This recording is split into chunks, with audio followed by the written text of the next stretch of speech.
भारतीय जैन संगठन के जम्मू कश्मीर के अध्यक्ष श्री संदीप जैन जी, जैन संगठन की state general secretary Monika Jain जी,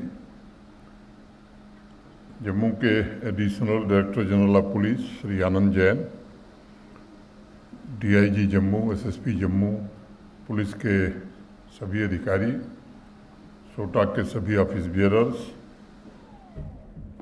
सभागार में उपस्थित सभी सम्माननीय अतिथिगण, देवियों, सज्जनों तथा मित्रों, सबसे पहले मैं भगवान महावीर को प्रणाम करते हुए पंच नमोकार मंत्र से अपनी बात शुरू करना चाहूँगा।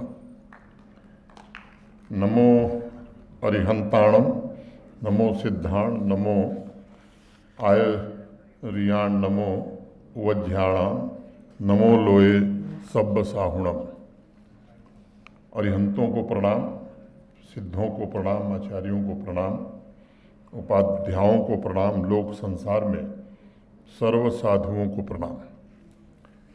निस्वार्थ भाव से समाज के समग्र विकास तथा राष्ट्र के निर्माण में महत्वपूर्ण योगदान देने के लिए भारतीय जैन संगठन के सभी पदाधिकारियों को मैं हृदय से बधाई देता हूं, उनका अभिनंदन भी करता हूं।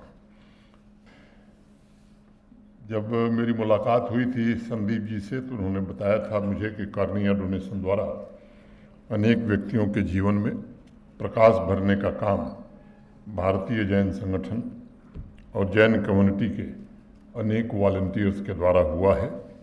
इस अवसर पर मैं जैन कम्युनिटी के आर्गन डोनेशन के सभी वॉलंटियर्स को नमन करना चाहता हूं, जिन लोगों ने जीवन दान दे करके अनेक परिवारों में खुशी लाई है। इस कड़ी में आज एक स्पेशल इनिशिएटिव बीजेएस मोक्ष पथ की भी शुरुआत हुई है, जिसका उद्देश्य कम्युनिटी कनेक्ट प्रोग्राम के द्वारा समाज के विभिन्न पंथों, वर्गों, प्रबुद्धजनों के बीच जाकर ऑर्गन डोनेशन के लिए प्रेरित करना है और ऑर्गन डोनेशन से जुड़े मिथक को भी दूर करना है। मंच से बहुत सारी बातें बताई गई हैं, मैं उन्हें दोहराना नहीं चाहता। उससे एक बात जरूर मुझे समझ में आती है कि आज ही मैं सोटा के पदाधिकारियों से कहना चाहूँगा कि कल डोनर की लिस्ट में मेरा भी नाम जुड़ जाए। मैं इस बात की और जो लोग यहाँ हैं उनसे मैं निवेदन करूँगा कि वो जब शुरू कर दिए अच्छा काम तभी समझिए कि अच्छा है, तो इसमें सोचने विचारने की जरूरत नहीं है, जिसको लगे वो शुरू कर दे कल से। कई बार ऐसा होता है कि हम चीज़ों की महत्ता को समझ नहीं पाते हैं जब तक उस पर गहन चिंतन न करें। ऑर्गन और टिश्यू डोनेशन का मसला भी लगभग वैसा ही है। कई मामलों में ऑर्गन डोनेशन तो जीवन मरण का सवाल बन जाता है और इसलिए यह समाज के लिए और इससे सीधे प्रभावित होने वाले व्यक्तियों के लिए मुझे लगता है कि सबसे पुण्य कार्य है। अब कार्निया के बारे में हम बताया गया, इसका डोनेशन और ट्रांसप्लांट लोगों को चलने में, देखने में और बेहतर जीवन जीने में मदद कर सकता है। डोनेशन प्राप्त करने वाले व्यक्ति का पूरा जीवन रूपांतरित हो जाता है और इस पूरी प्रक्रिया में पूरा परिवार, मित्रमंडल, समुदाय भी सकारात्मक रूप से प्रभावित होते हैं। किसी व्यक्ति के महत्वपूर्ण अंग ने अगर काम करना बंद कर दिया है, तब ये समाज का सामूहिक लक्ष्य होना चाहिए कि उसे ऐसा डोनर मिले जिसने जीवन रहते ऑर्गन डोनेशन की शपथ ली हो। इस दुनिया से जाने के बाद भी वो उसे नया जीवन दे पाए। एक अनुमान के मुताबिक ऑर्गन डोनेशन करने वाला व्यक्ति शरीर त्यागने के बाद भी कम से कम 8 लोगों को जीवन दान दे सकता है, जिससे वह स्वस्थ और लंबा जीवन जीने में सक्षम हो सकते हैं। इस अवसर पर मैं कहना चाहूँगा कि ऑर्गन डोनेशन को बढ़ावा देने के लिए समाज सेवी संस्थाओं के साथ साथ प्रशासन और सरकार को भी निश्चित रूप से काम करने की आवश्यकता है, ताकि अलग अलग हिस्सों में जम्मू कश्मीर के जो ऑर्गन का इंतज़ार कर रहे हैं या टिश्यू का इंतज़ार कर रहे हैं, उनकी आवश्यकताओं की पूर्ति की जा सके। मैं Bharatiya Jain Sangathan, state organ and tissue transplant organisation Jammu Kashmir की सराहना करना चाहूँगा, जो निरंतर इस दिशा में काम कर रहे हैं। सामूहिक जिम्मेदारी की भावना से ऐसी संस्थाओं और व्यक्तियों की मदद कर रहे हैं जो ऑर्गन डोनेशन के जन जागरूकता अभियान से जुड़े हैं। इसकी गति कैसे बढ़ाई जा सकती है, मेरे पूर्व भी कुछ लोगों ने विचार व्यक्त किए हैं और अब बड़ी अच्छी बातें कही हैं। मैं समझता हूं कि परिवर्तन जो शब्द है वो स्वयं में प्रथम पुरुष एक वचन का शब्द है। First person singular number I, change is a word of first person singular number, that is I. किसी परिवर्तन के लिए अगर आप काम करना चाहते हैं तो खुद से शुरुआत करनी होगी। बापू यही बात बराबर कहा करते थे। तो हम भाषण दें कि साहब ऑर्गन डोनेशन कीजिए और खुद न दें, तो ये चलता नहीं है। और इसलिए मैं निवेदन करूंगा सबसे, इसके प्रभाव, इससे जुड़ी हुई सारी बातें मेरे पूर्व बताई गई हैं, मैं उसमें समय जाया नहीं करना चाहता हूँ। विनम्रतापूर्वक मैं आप सबसे निवेदन करना चाहूँगा कि इस पुनीत कार्य से हम जुड़ें। भगवान महावीर ने तो कहा ही, धम्मो मंगल मुक्किठम अहिंसा संयमो तवो, अर्थात धर्म सबसे श्रेष्ठ मंगल है। और वह धर्म है क्या? वह धर्म है अहिंसा, संयम और तपरूप धर्म।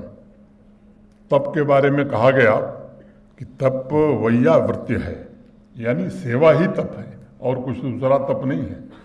और हमारी संस्कृति तो कहती है कि सेवा और परोपकार के द्वारा ही मुक्ति मिल सकती है। सेवा और परोपकार को हमारे पूर्वजों ने एक पवित्र साधन के रूप में देखा, जिसके द्वारा परमपिता परमेश्वर को भी प्राप्त किया जा सकता है। साथ ही भगवान महावीर ने हमें सावधान भी किया है, इस सेवा और परोपकार का अहंकार कभी मत पालिएगा। इसी परंपरा को हमें मिलकर आगे बढ़ाने की आवश्यकता है। जम्मू कश्मीर के सरकारी और प्राइवेट अस्पतालों में ऑर्गन डोनेशन को कैसे प्रोत्साहित किया जा सकता है। आज इस अवसर पर मैं आप सभी से 2-3 आग्रह करना चाहूँगा। मुझे लगता है कि जम्मू मेडिकल कॉलेज के प्रिंसिपल नहीं हैं, जो संबंधित लोग होंगे उनको जरूर निर्देश दिया जाएगा। अस्पतालों में ऑर्गन डोनेशन और ट्रांसप्लांट से संबंधित एक अस्थायी डेस्क बना देने की आवश्यकता मुझे महसूस होती है, क्योंकि सोटा ने जागरूकता अभियान काफ़ी किया है पिछले कुछ वर्षों में, लेकिन मुझे लगता है कि सेल्फ डेस्क से शायद हमें और भी डोनर मिलेंगे। टिश्यू डोनेशन से संबंधित शिविर भी हॉस्पिटल कैंपस में कैसे किया जा सकता है, इस पर सोचने की ज़रूरत है। और तीसरी बात कि गवर्नमेंट और प्राइवेट मेडिकल कॉलेजेज या हॉस्पिटल्स में मॉडर्न टेक्नोलॉजी का अधिकतम इस्तेमाल करके ट्रांसप्लांट को कैसे सस्ता और सुलभ बनाया जा सकता है। अभी किडनी ट्रांसप्लांट की बात हो रही थी, मुझे याद है 2020 या 21 में मेरे पास कोई सज्जन श्रीनगर में आए थे, वो डॉक्टर थे, अमरनाथ जी की यात्रा चल रही थी। तो उन्होंने मुझसे कहा, यहीं के रहने वाले हैं, जम्मू कश्मीर के, मुंबई में डॉक्टर हैं। उन्होंने मुझसे कहा कि साहब मैं यहीं का रहने वाला हूं और अभी जम्मू कश्मीर में किडनी ट्रांसप्लांट नहीं हो रहा है। उनसे मेरी बातचीत हुई उस समय, जो जम्मू मेडिकल कॉलेज की प्रिंसिपल थी लेडी, उनसे मैंने फ़ोन पर उनकी बात कराई, श्रीनगर के भी मेडिकल कॉलेज से। अब अभी डॉक्टर साहब ने बताया कि वो प्रगति पर है। अब वो आगे और इसे कैसे, इस गति को बढ़ाया जा सकता है, ताकि गरीब से गरीब व्यक्ति भी, ये सच है कि हाँ 5 लाख रुपए का हेल्थ कवर जम्मू कश्मीर के हर नागरिक को मिल गया है, लेकिन किडनी ट्रांसप्लांट के बाद भी जो आवश्यकताएं होती हैं एक सामान्य या गरीब व्यक्ति के लिए बड़ा कठिन होता है।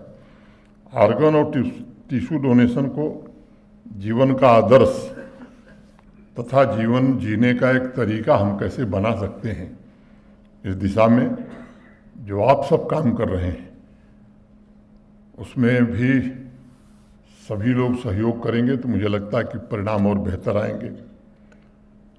आज एक दूसरा इनिशिएटिव भी लिया गया, खासतौर से जो गरीब और वंचित वर्ग के बच्चे हैं जो सरकारी स्कूलों में पढ़ रहे हैं, बीजीएस खिलौना बैंक ये भी आज प्रारंभ हुआ।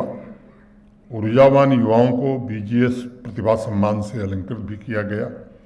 मैं भारतीय जैन संगठन की इन दोनों पहल के लिए, इनिशिएटिव्स के लिए सराहना करता हूं और युवाओं से कहना चाहता हूं कि देखिए, देश बहुत तेज गति से आगे बढ़ रहा है और जो लक्ष्य देशवासियों ने रखा है, मैं समझता हूं कि केवल भारत के माननीय प्रधानमंत्री जी का नहीं बल्कि देश का संकल्प बन गया है कि विकसित भारत का निर्माण जब आज़ादी का शताब्दी वर्ष भारत मनावे तो हम कर सकें।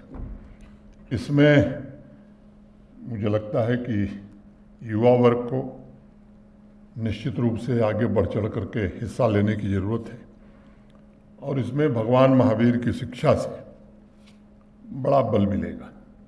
उसे सीखने की आवश्यकता है क्योंकि जिस प्रकार की चुनौतियां आज हमारे सामने आ रही हैं उनका मुकाबला करने का महत्वपूर्ण माध्यम मैं मानता हूं कि भगवान महावीर का आशीर्वाद होगा।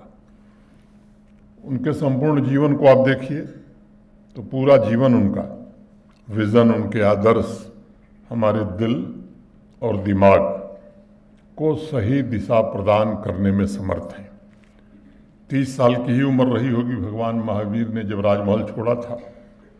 अगले 12 वर्षों तक वो साधना करते रहे और इनलाइटेंड होकर के, दिव्य ज्ञान प्राप्त करके अगले 30 वर्ष तक भगवान महावीर जी ने तमाम कष्टों को सहते हुए पूरे देश को शाश्वत सत्य से परिचित कराने का काम किया।